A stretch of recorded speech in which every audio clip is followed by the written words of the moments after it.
مولاي صل وسلم دائما أبدا على حبيبك خير الخلق كلهم.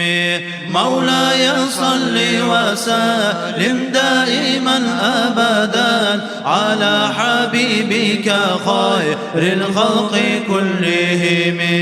الحمد لله الله حرمت الله يسي قدراتنا oylasa kulunu kalmayesi, kudretine karama gözlerini yarıklığı, sağamak tavlar etmek tilleni tarıklığı. Acayip gözünün nuru sen etken sen göre gel, bir ovuç toprakka min türlü til bereket, min türlü tiller bulat maktavun etsin kişi. Nimalarından göre tergevlü olmaz işi. Mevla'ya salli ve sellim daiman abadan ala habibike hayril halqi kullihim.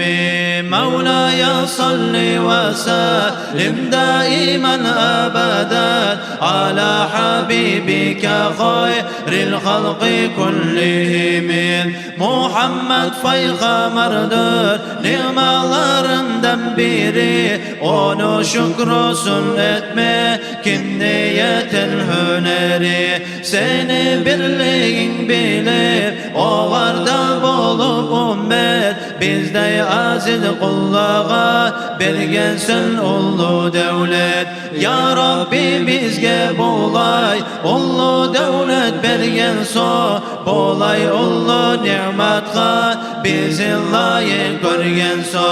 Umut ettirdin bizge artık erkin rahmatı, almazsan bu gay bizden kaytarıp bergen zatı. Mevla'ya salli ve sellim daiman abadan ala habibike hayril halqi kullihim. Mevla'ya salli ve sellim daiman abadan ala habibike hayril halqi kullihim. Ahiret safarında yoldaş et bizge onu, ayırma onu bizden inkarlı zamanda.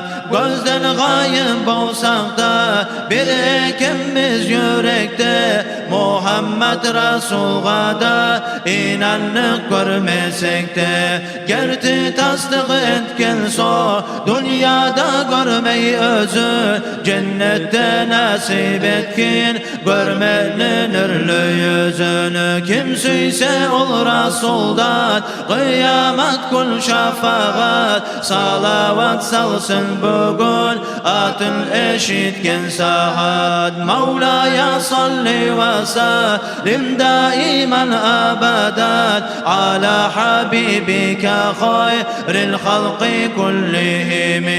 Mevla'ya salli ve sellim daiman abadan ala habibike hayril halqi kullihim. Mevla'ya salli ve sellim daiman abadan ala habibike hayril halqi kullihim.